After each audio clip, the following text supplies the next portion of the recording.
The isolation of Galapagos from any other landmass was key, is key, to the future of the biodiversity of the Galapagos Islands.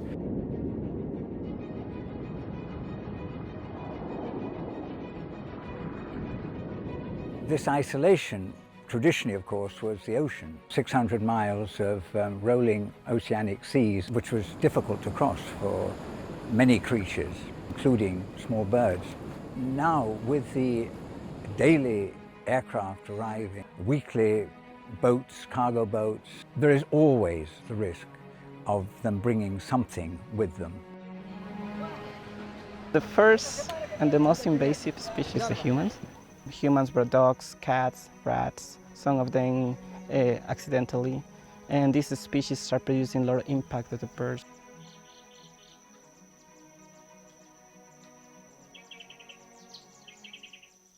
In 2015, I personally got extremely concerned about the fate of these birds. We don't want these birds to go extinct. They deserve to survive. Many small land bird populations in the Galapagos Islands are declining. One of the main factors is Philornis downsii parasitism. Philornis downsii is a fly. It's about the size of a common housefly.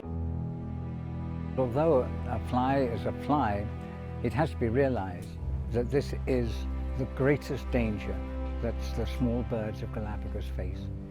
They may well go extinct if we do not control a small fly.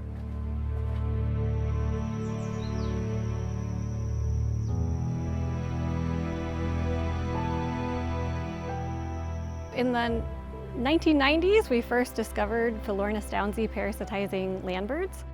Females lay eggs in the nests of birds. Once these fly eggs hatch within a nest, the larvae worm-like stage eats blood and tissue from the baby birds.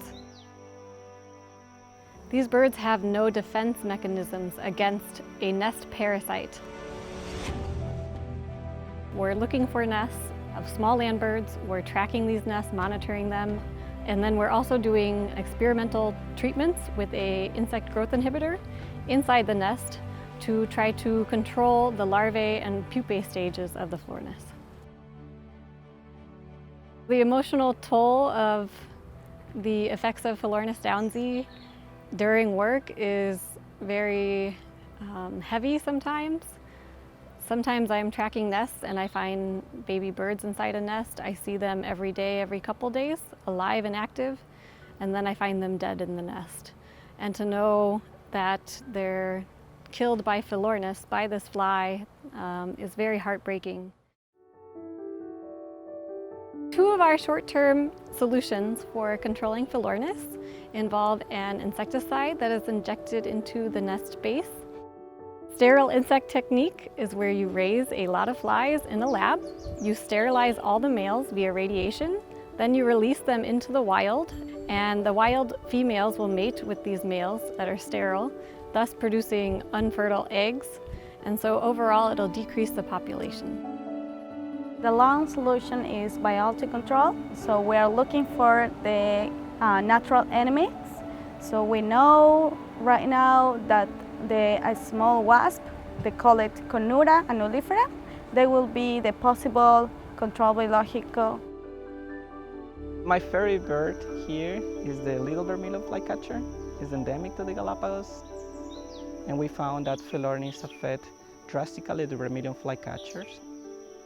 I have friends who've lived all their lives here, and they would say, you know, there used to be vermilion flycatchers around our farm, and it was an inspiration to us for these little birds flittering around in the mists and fog, and it was like there was like a sort of spiritual thing in it. Philornis downsii, a fly, is not a very charismatic species, and many people won't find it very interesting or feel compelled to help or share or donate money just to understand the biology of a fly or control a fly. But if we put it in the context of the famous Darwin finches, the other endemic and native land birds in Galapagos, and all the baby birds that are dying from the effects of this fly, potentially these people will have more heart to try to help us find a solution. Galapagos is a key spot within the whole world. It represents nature and the incredible power of evolution. So I want to provide something for the future because, if we don't do anything right now, maybe in 50 years, some species will not be present. We are working really hard to help these birds, but we need to help to share this information, and we need your support for your donation. I just don't think you should ever give up. I think you have to go on. Never say it's too late and we're going home. And the planet can't stand that.